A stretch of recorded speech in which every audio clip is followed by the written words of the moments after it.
ধন্যবাদ। বিসমিল্লাহির রহমানির রহিম। আজকের অনুষ্ঠানের সভাপতি, সহকর্মীবৃন্দ, প্রাথমিক বিদ্যালয়ের সম্মানিত শিক্ষকবৃন্দ এবং আমাদের ছোট্ট ছোট্ট সোনামণিরা, সুধীমণ্ডলী, আসসালামু আলাইকুম।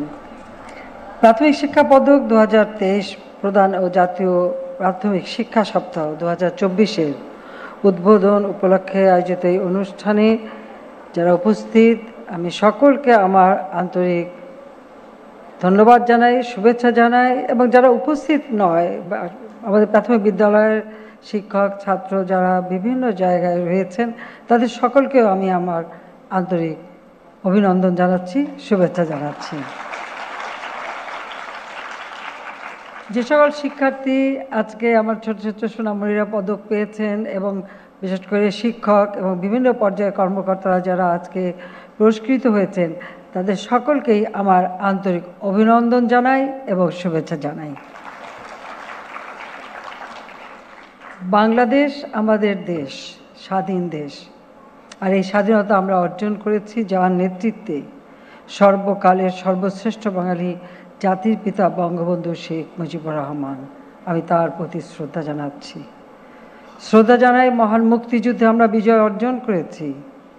30 লক্ষ শহীদ, 2 লক্ষ মা বোন এবং আমাদের জাতীয় চার নেতার প্রতি শ্রদ্ধা জানাই, কারণ তাদের অবদান আমাদের বিজয় এনে দিয়েছে। অত্যন্ত কষ্টের সাথে, দুঃখের সাথে, বেদনার সাথে স্মরণ করি 15ই আগস্ট। সেই দিন আমি হারিয়েছি আমার বাবা, মা, ভাইদেরকে। ঘাতকের নির্মম বুলেট কেড়ে নিয়েছে আমার বাবা, বাংলাদেশের রাষ্ট্রপতি, জাতির পিতা বঙ্গবন্ধু শেখ মুজিবুর রহমানকে। একই সাথে ঘাতকের দল হত্যা করেছে আমার মাকে, আমার ছোট 3 ভাই, মুক্তিযোদ্ধা ক্যাপ্টেন শেখ কামাল, মুক্তিযোদ্ধা লেফটেন্যান্ট শেখ জামাল এবং ছোট্ট ভাইটি মাত্র 10 বছরের। ঘাতকের দল তাকেও নির্মমভাবে হত্যা করে। কামাল জামালের নবপরিণীত বধূকে হত্যা করেছে। আমার একমাত্র চাচা শেখ আবু নাসির, আমার ফুফাতো ভাই শেখ ফজলুল হক মনি এবং তার অন্তঃসত্ত্বা স্ত্রী আরজু মনি, আব্দুর রব সানিবাদ কৃষিমন্ত্রী আমার ফুফা, তাকে হত্যা করেছে। এবং সকলেই তো মুক্তিযোদ্ধা। আব্দুর রব সানিবাদের 10 বছরের ছেলে আরিফ, 13 বছর মেয়ে বেবি, 4 বছরের নাতি সুকান্ত, তাদেরও ঘাতক ছেড়ে দেয়নি, তাদেরকেও নির্মমভাবে হত্যা করে। এভাবে 18 জন সদস্য এবং রাষ্ট্রপতির military secretary brigadier Jamil Uddin, police officer কর্তব্যরত সিদ্দিকুর রহমানকে হত্যা করে। 15ই আগস্টে যারা শাহাদাত বরণ করেছেন, আমি তাদের আত্মার মাগফিরাত কামনা করি। আমরা 2 বোন, আমার ছোট রেহানা এবং আমি বিদেশে ছিলাম, তাই বেঁচে গিয়েছিলাম। স্বজন হারিয়ে বেঁচে থাকার কষ্টটাও অনেক বেশি। তারপরেও সেই শোক ব্যথা বুকে নিয়েই নিজের ছোট ছোট ছেলে মেয়ে, তাদেরকে মাতৃস্নেহ বঞ্চিত করে ছুটে এসেছিলাম বাংলাদেশে 6 বছর পর।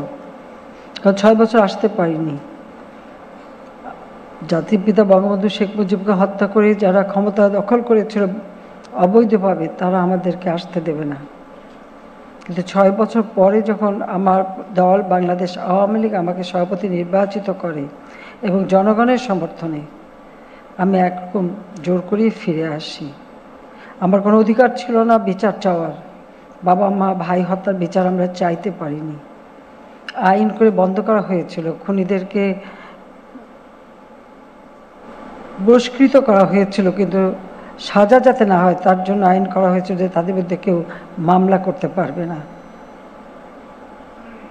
71 সালে যারা গণহত্যা চালিয়েছে, পাকিস্তান হানাদার বাহিনীর সাথে গ্রামের পর গ্রাম জ্বালিয়ে পুড়িয়ে ছারখার করেছে, সেই আলবদর রাজাকার যুদ্ধ অপরাধী যাদের বিচার হয়েছিল, জেলে, এমনকি অনেকে কারাগারেও ছিল, অনেকে পাকিস্তানি পাসপোর্ট নিয়ে পাকিস্তানে চলে গিয়েছিল, তাদেরকেও ফিরিয়ে এনে এখানে ক্ষমতায় বসানো হয়। তা আমি এমন একটি সময় ফিরে আসি যেখানে একদিকে ঘাতকের দল এবং যুদ্ধাপরাধী তারাই ক্ষমতায়। এবং আমি জীবনে মায়া ত্যাগ করে শুধুমাত্র বাংলাদেশের মানুষের ভাগ্য পরিবর্তনের কথা চিন্তা করেই এবং স্বাধীনতার সুফলটা যেন মানুষের ঘরে ঘরে পৌঁছাতে পারি, সেই লক্ষ্য নিয়েই দেশে ফিরে এসেছি। তারপরে অনেক বাধা বিঘ্ন অতিক্রম করে অন্তত আজকের বাংলাদেশ, অন্তত এইটুকু দাবি করতে পারি, সেই 81 সালে বাংলাদেশের যে অবস্থা আমি দেখেছিলাম সেখান থেকে ব্যাপক পরিবর্তন আনতে আমরা সক্ষম হয়েছি। আর এর জন্য বাংলাদেশের জনগণের কাছে আমি কৃতজ্ঞতা জানাই যে তারা আমাদেরকে ভোট দিয়ে বারবার নির্বাচিত করে তাদের সেবা করার সুযোগ দিয়েছে। স্বাধীনতার পর আমাদের দেশটা কী অবস্থায় ছিল? জাতির পিতা বঙ্গবন্ধু শেখ মুজিব আমাদের একটি সংবিধান দিয়েছিলেন, আর সেই সংবিধানে মানুষের যে মৌলিক চাহিদা, অন্ন, বস্ত্র, বাসস্থান, চিকিৎসা, শিক্ষার ব্যবস্থা এবং এমনকি পল্লী বিদ্যুতের ব্যবস্থাও সুনির্দিষ্টভাবে উল্লেখ করা ছিল। শিক্ষা যাতে আধুনিক বিজ্ঞানসম্মত হয় সেদিকে লক্ষ্য রেখেই তিনি শিক্ষা নীতি প্রণয়নের জন্য বিশিষ্ট বৈজ্ঞানিক ডক্টর কুদরতি খোদাকে প্রধান করে একটি শিক্ষা নীতিমালা প্রণয়নের পদক্ষেপ নেন। প্রাথমিক শিক্ষাকে সম্পূর্ণ অবৈতনিক এবং বাধ্যতামূলক করেন এবং যত প্রাথমিক বিদ্যালয় ছিল সবই তিনি সরকারিকরণ করে দেন, শিক্ষকদের সরকারি চাকরির মর্যাদা দিয়ে দেন এবং সেই সাথে সাথে তিনি শিক্ষাকে আরও যত উন্নত করবার জন্য বিভিন্ন পদক্ষেপ নেন। প্রথম যে বাজেট দেন সেই বাজেটও সর্বোচ্চ তিনি বরাদ্দ রাখেন শিক্ষা খাতে এবং নতুন প্রায় 44,000 শিক্ষক নিয়োগ দেন। প্রাইমারি স্কুল অ্যাক্ট ও প্রাইমারি এডুকেশন অ্যাক্ট প্রণয়ন করেন। শিক্ষকদের যুদ্ধকালীন 9 মাসের বকেয়া বেতন, কারণ যুদ্ধকালীন সময় তো কোনো বেতনও কেউ পায়নি, আর সবাই তো মুক্তিযুদ্ধে অনেকে অংশগ্রহণ করেন, আর সেই সময় তো কোনো খেতে ফসল হয়নি, কোনো কিছুই ছিল না। জাতির পিতা বঙ্গবন্ধু শেখ মুজিব শূন্য হাতে যাত্রা শুরু করেছিলেন। কারেন্সি নোট ছিল না, রিজার্ভ একটা রিজার্ভ ছিল না, গোলায় কোনো খাদ্য ছিল। ওই অবস্থায় সমস্ত শিক্ষকদের বকেয়া বেতন তিনি পরিশোধ করেছিলেন এবং যুদ্ধবিধ্বস্ত দেশ, স্কুল, কলেজ, ইউনিভার্সিটি পর্যন্ত বিধ্বস্ত, সেগুলিকে মেরামত করে সেগুলিকে চালু করা এবং সেই সাথে সাথে সে একেবারে প্রাইমারি থেকে বিশ্ববিদ্যালয় পর্যন্ত প্রত্যেকের বিনামূল্যে কাপড় চোপড়, বই, খাতা সব কিছু বিতরণ শুরু করেন, যেন লেখাপড়ার দিকে সব থেকে সুযোগ যাতে সৃষ্টি হয় সেই ব্যবস্থাটাই জাতিপিতা করেছিলেন। এবং প্রাথমিক বিদ্যালয়ের শিক্ষার্থীদের মাঝে বিনামূল্যে বই বিতরণ এবং তাদেরকে টিফিনের ব্যবস্থা, সেই ব্যবস্থাগুলিও জাতির পিতা করেন। তিনি সবসময় এটাই চাইতেন যে দেশটা যেন একটা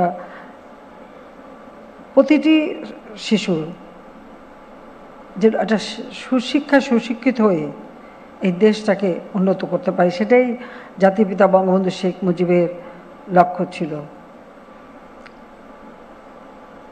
তিনি 1970 সালে যে নির্বাচন হয়েছিল সেই নির্বাচনের প্রাককালে একটি রেডিওতে ভাষণ দেন। সেই সুযোগটা প্রতিটি রাজনৈতিক দলকে দেওয়া হয়েছিল, কারণ তখন তো মিলিটারি ডিক্টেটর ছিল। কিন্তু সেই সময় তিনি যে ভাষণটা দিয়েছিলেন 28শে অক্টোবর 1970, সেখানে তিনি বলেছিলেন, আমি কোট করছি, সুসমাজ ব্যবস্থা গড়ে তোলার জন্য শিক্ষা খাতে পুঁজি বিনিয়োগের চাইতে উৎকৃষ্ট বিনিয়োগ আর কিছু হতে পারে না।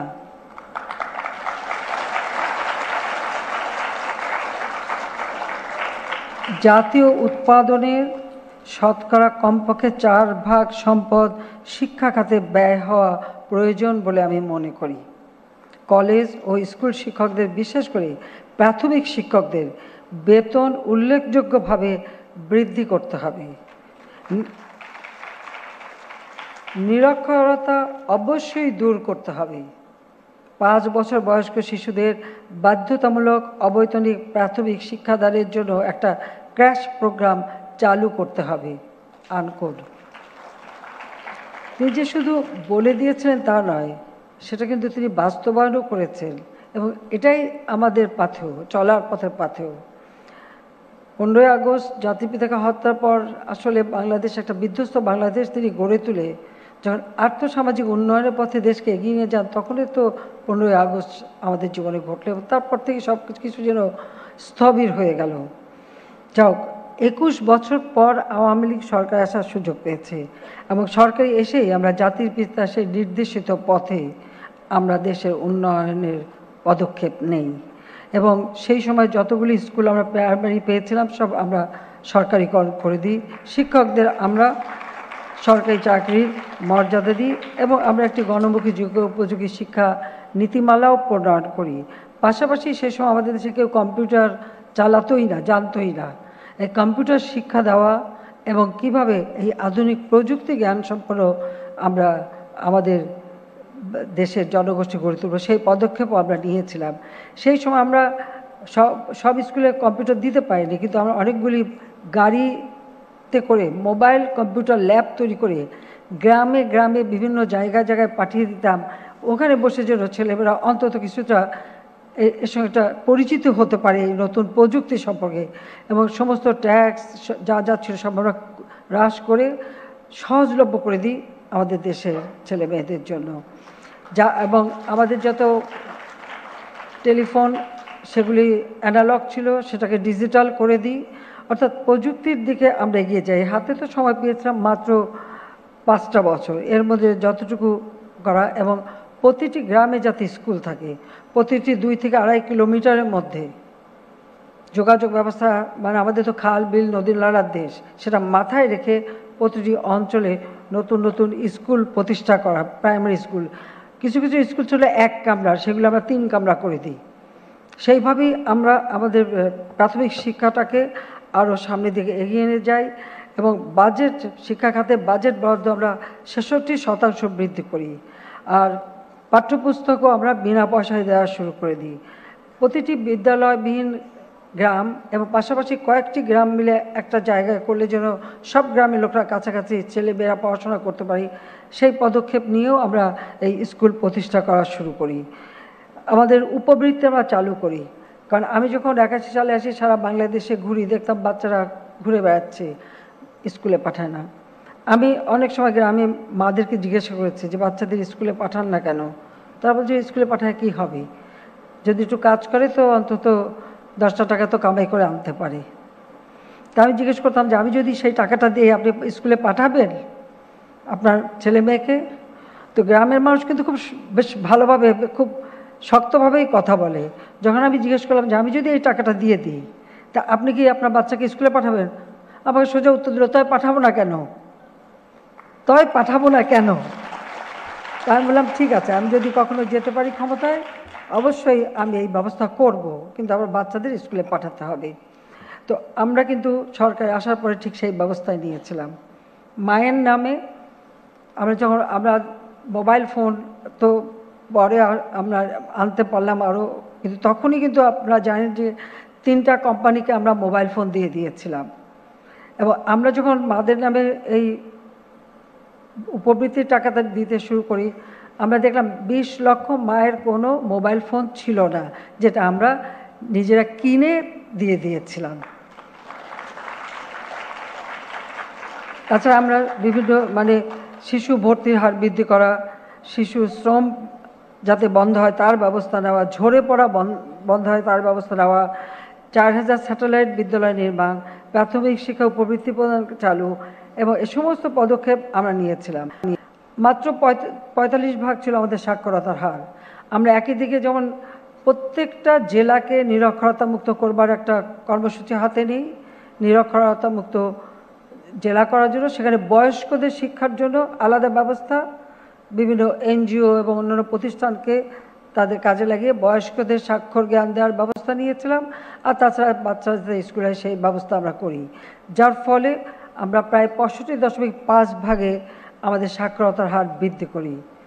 আমরা একটা আন্তর্জাতিক পুরস্কারও পাই সেই জন্য। আর সেই টাকা দিয়ে আমরা আবার একটা ট্রাস্ট ফান্ড করে দিই, যেন এই ট্রাস্ট ফান্ডের মাধ্যমে আমরা মানুষকে সহযোগিতা করতে পারি। কিন্তু আমাদের দুর্ভাগ্য হলো যে 5 বছর পরে যখন আবার 2009 সালে সরকার আসি, তখন দেখলাম যে আমাদের সাক্ষরতার হার আবার ওই 65.5 থেকে কমে আবার সেই 44-45-এ নেমে গেছে। কারণ মাঝখানে 8 বছর আওয়ামী লীগ ক্ষমতায় ছিল না, 2001-এ বিএনপি আসে, এরপরে তত্ত্বাবধায়ক সরকার, কাজে ওই অবস্থা দাঁড়ায়।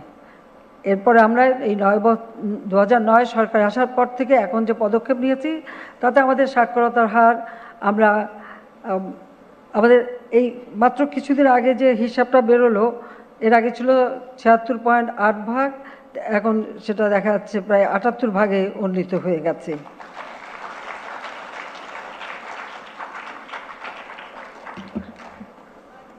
আমরা মনে করি যে দারিদ্র্যমুক্ত বাংলাদেশ গড়ে তুলব, কিন্তু এই দারিদ্র্যমুক্ত করতে হলে এর মূল শক্তিটাই আসবে শিক্ষিত জনগোষ্ঠী।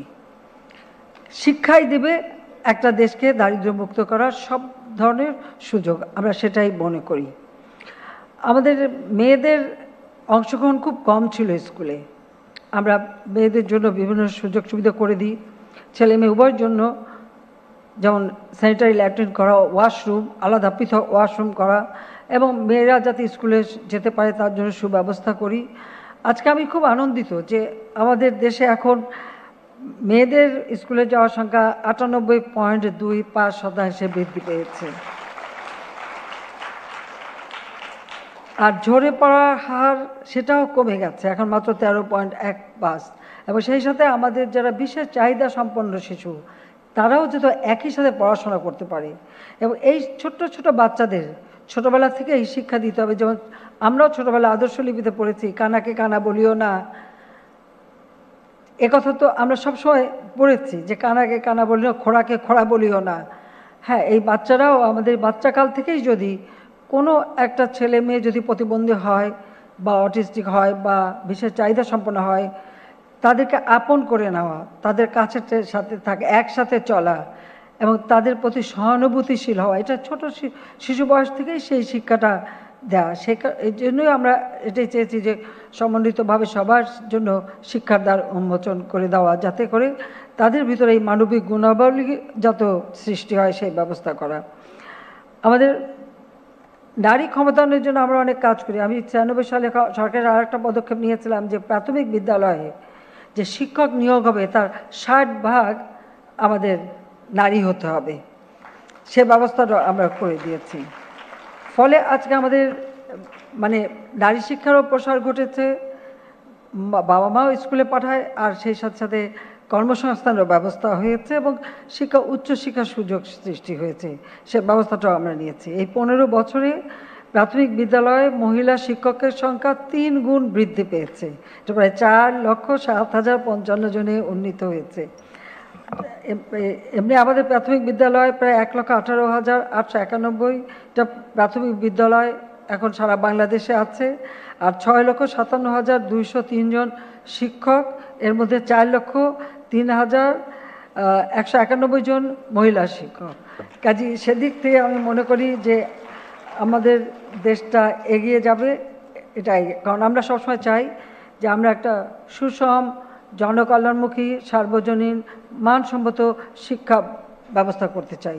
আর শুধু ওই কেতাবি বই পড়ে না, এই ছোট ছোট শিশুদের ভিতরে যে মেধা, মনন, সেগুলোও তো আমাদের বের করে আনতে হবে, তাদের সুযোগ দিতে হবে, তাদের ভিতরে যে একটা কিছু করার ক্ষমতা আছে সেটা যাতে বিকশিত হতে পারে সেই সুযোগটা সৃষ্টি করা দরকার। আর সেদিকে লক্ষ্য রেখেই কিন্তু আমরা শিক্ষার কারিকুলাম আধুনিক প্রযুক্তি জ্ঞানের মধ্যে নিয়ে আসছি। প্রত্যেক স্কুলে ইতিমধ্যে আমাদের লক্ষ্য আছে যে প্রতিটি স্কুলেই আমরা কম্পিউটার ল্যাব করে দেব। প্রথমে এটা মাধ্যমিক থেকে শুরু করেছিলাম, এখন আমাদের লক্ষ্য আমরা প্রাইমারি থেকেই শুরু করে দেব, এবং সেই সাথে প্রি প্রাইমারি আমরা চালু করি। আর প্রি প্রাইমারি 1 বছরের জন্য, এখন আমরা সেটা 2 বছরের জন্য করতে চাচ্ছি। সেটা পড়াশোনা না, বাচ্চারা যাবে, একসাথে বসবে, সবাই বন্ধুবান্ধবে খেলাধুলা করবে, ওই খেলাধুলার মধ্য থেকেই তাদের ভিতরে যে সুপ্ত মেধাটা আছে সেই মেধাটা কিভাবে বিকশিত করা যায় সেই ধরনের ব্যবস্থা আমাদের নিতে হবে। তাহলেই কিন্তু এই ছেলেমেয়েরা, এরাই তো ভবিষ্যৎ আমাদের, সেভাবে আমরা তাদেরকে তৈরি করে দেবো। পাশাপাশি যেমন আমরা বই সব বিনা পয়সায় আমরা বিতরণ করছি, সেই 2010 সালে শুরু করেছিলাম, এ পর্যন্ত এই 24 সাল পর্যন্ত 464,74,29,883 কপি পাঠ্যপুস্তক আমরা বিতরণ করেছি। কারণ ছোট বাচ্চারা যখন একটা নতুন বই পায়, এই নতুন বইটা হাতে পাওয়া মলাট লাগানো, নাম লেখা, ছুঁয়ে দেখা, এর ভিতরে আলাদা একটা অনুভূতি হয়, বইয়ের প্রতি একটা আকর্ষণ আসে। আর সেই বইগুলি বা এই এমনকি প্রাইমারিতে শিক্ষার ক্ষেত্রে তাদেরকে ছোটো ছোটো কার্ড করে দেওয়া, একটা মানে কী বলে একটা পোস্টারের মধ্যে সমস্ত জিনিসগুলি রাখা, জিনিসটাকে দেখা চেনা, এই নানা ধরনের কারিকুলামের মধ্য দিয়েই তো তাদের জ্ঞানের মানে পরিধিটা বৃদ্ধি করা। এবং এই জন্য বিভিন্ন উপকরণ বিতরণ করা হচ্ছে এবং স্কুল ফিডিংয়ের জন্য আমরা ব্যবস্থা নিচ্ছি। তবে সেটা আমি চাই আমরা সরকারিভাবে করতে গেলেই হবে এখানে গুদাম বানাও, ওখানে খাবার আনো, ওখানে করো, এসব না। ওটা একেবারে কমিউনিটি ভিত্তিক হবে। গার্জিয়ান আছে, আমাদের জনপ্রতিনিধি আছে, একেবারে সেই ওয়ার্ড থেকে ইউনিয়ন, উপজেলা পর্যায় পর্যন্ত, জেলা, তারপরে জাতীয় পর্যায় পর্যন্ত যারা আছেন সকলে মিলিতভাবে এই স্কুল ফিডিংয়ের ব্যবস্থা করা।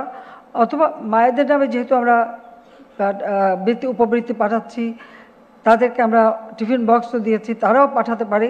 কিন্তু এখানে যদি, কারণ ঝরে পড়ার আরেকটা কারণ হয় যে যখনই ক্ষুধা পায় স্কুল থেকে চলে যায়, কিন্তু সেখানে যদি আমরা এই খাবারের ব্যবস্থাটা রাখি, শুধুমাত্র ওই খালি পুষ্টিকর বিস্কুট দিলে হয় না, ওই বিস্কুট খেতে খুব বেশি একটা টেস্ট না। আমি একবার পরীক্ষা টরীক্ষা করে পরে বললাম যে এর সঙ্গে একটু চকলেট ফ্লেভার, একটু ভ্যানিলা ফ্লেভার, বিভিন্ন কিছু দিয়ে তৈরি করো বা সুন্দর একটু ডিজাইন করে দেওয়ার জন্য বাচ্চাদের একটা আকর্ষণ হয়। খালি আমি এখন বিস্কুট দিয়ে বলবো খা খা, 2-4 দিন খাবার পরে আর ভালো লাগে না। ভালো লাগে বলো? রোজ রোজ খেতে ভালো লাগে না। একটু একটু চকলেট হলে ভালো লাগে না? হ্যাঁ, দেখা যায় সেইভাবে আমি কিন্তু তারপর বলে দিয়েছিলাম অভিযোগ করতে যাই না, এখনও চালু আছে, চকলেট ফ্লেভারটা দিচ্ছে। আমি নিজে খেয়ে কিন্তু টেস্ট করেছি, তা আমারই যখন বেশি মজা লাগেনি তো ওদের লাগবে কীভাবে, তাই না? তো যা হোক, আমরা সেই ব্যবস্থাটা নিয়েছি। তাছাড়া পানীয় জলের ব্যবস্থা, সুপেয় পানি যেন স্কুলে পায় বাচ্চারা, সেই ব্যবস্থা। আমাদের কিছু আপনার ক্ষুদ্র নৃগোষ্ঠী আছে, তাদের ভাষায় প্রায় প্রাথমিক সে যেন তারা নিজেদের ভাষাটা শিখতে পারে, সেই ব্যবস্থাটা আমরা করেছি। এমনকি মসজিদ ভিত্তিক শিক্ষার ব্যবস্থা, শুধু মসজিদ না, মসজিদ, মন্দির, টোল এবং গির্জা, সব জায়গায় কিছু ধর্মীয় শিক্ষার সাথে সাথে প্রাথমিক শিক্ষাটা মানে কিছুটা হাতে খড়ি যেন প্রাথমিকটা হয়, সে ব্যবস্থাটাও কিন্তু আমরা করে দিয়েছি। শিক্ষা সহায়তা ট্রাস্ট ফান্ড গঠন করে দিয়েছি। আমরা নতুন নতুন সরকারি প্রাথমিক বিদ্যালয় প্রতিষ্ঠা, রেজিস্টার বেসরকারি প্রাথমিক বিদ্যালয় জাতীয়করণ, শিক্ষার্থী ও শিক্ষকের অনুপাত হার কমানো এবং শিক্ষক প্রশিক্ষণ, যেটা সবথেকে গুরুত্বপূর্ণ, শিক্ষক প্রশিক্ষণ করা। কারণ আধুনিক প্রযুক্তিতে শিক্ষা দিতে গেলে কন্টেন্ট তৈরি করা বা কীভাবে প্রশিক্ষণটা দেওয়া হবে সেগুলোও জানার ব্যাপার আছে। সব ব্যাপারে আমরা যথাযথ ব্যবস্থা নিচ্ছি। এবং আপনারা জানেন যে সকলে বেতন ভাতা সুযোগ সুবিধাও আমি বৃদ্ধি করে দিয়েছি। শিশুর সাংস্কৃতিক, মানসিক এবং ক্রীড়া, এদিকেও আমাদের নজর দেওয়া। ইতিমধ্যে আমরা প্রাইমারি স্কুল থেকেই যেমন মেয়েদের জন্য Bangamata football gold cup football tournament, জাতির পিতা Bangabandhu Sheikh Mujibur Rahman gold cup football tournament, এটা যেমন চালু করেছি, সাথে সাথে আমাদের দেশীয় খেলাগুলি, আমাদের দেশের অনেকগুলি খেলা আছে সেগুলিও ভিতরে যাতে মানে তারা খেলতে পারে সে ব্যবস্থাটাও নেওয়া।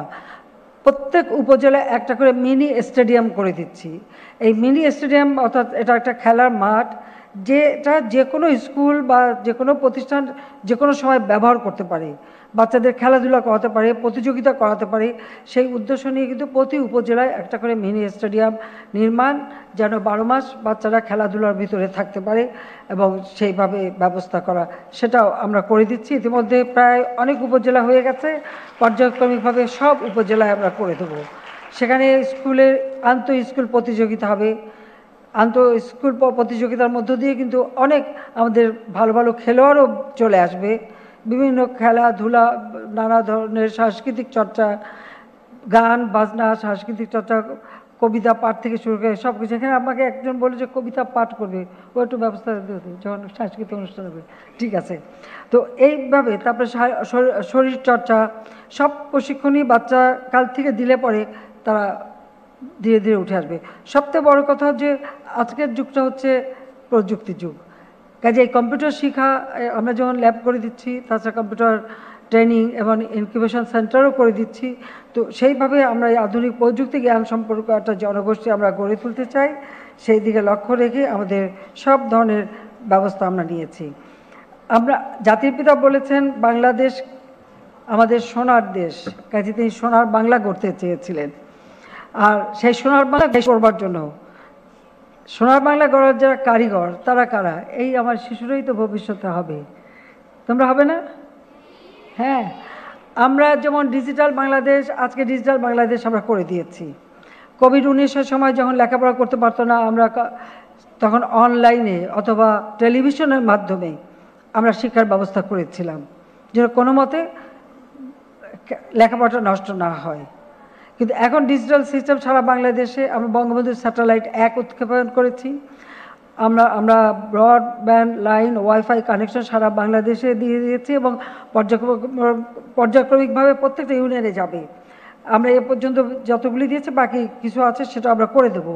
এমনকি দ্বীপ অঞ্চল, বিভিন্ন অঞ্চল যেখানে এই লাইনগুলি করতে পারিনি সাবমেরিন কেবল দিয়ে, সেখানে আমরা অনেক জায়গায় আমরা সাবমেরিন কেবলের মাধ্যমে বিদ্যুৎ পৌঁছে দিয়েছি বা সোলার প্যানেল দিচ্ছি।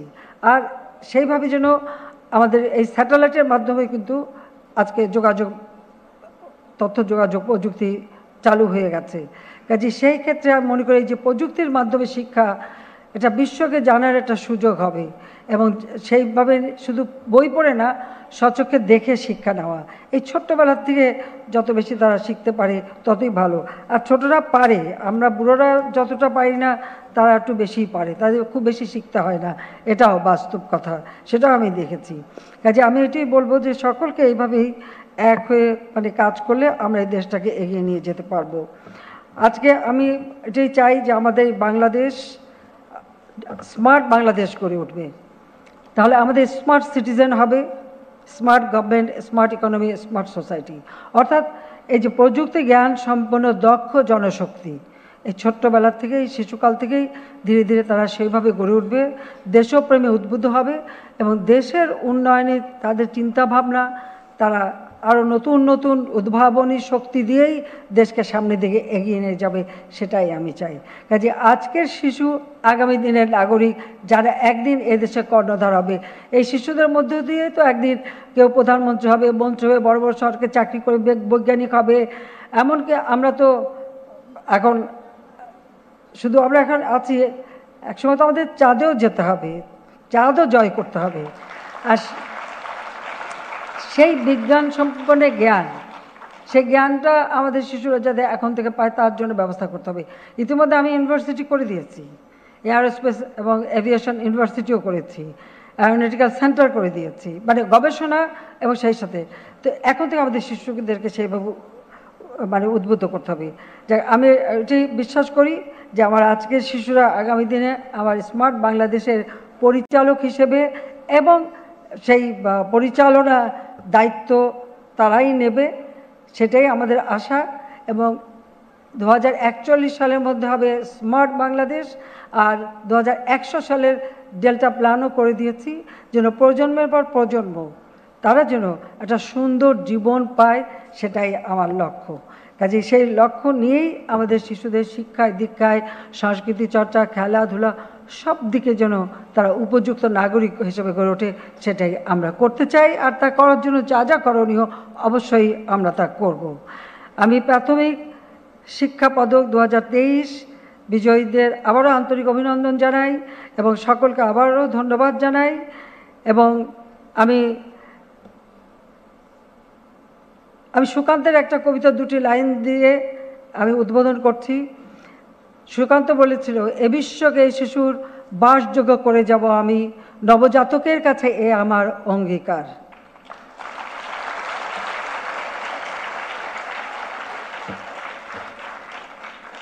আমি জাতীয় প্রাথমিক শিক্ষা সপ্তাহ 2024-এর শুভ উদ্বোধন ঘোষণা করছি। সবাইকে ধন্যবাদ। খোদা হাফেজ। জয় বাংলা, জয় বঙ্গবন্ধু, বাংলাদেশ চিরজীবী হোক। সবাই ভালো থাকেন, সুস্থ থাকেন। সোনামণি, ছোট্ট সোনামণিদের জন্য আমার দোয়া আশীর্বাদ রইল।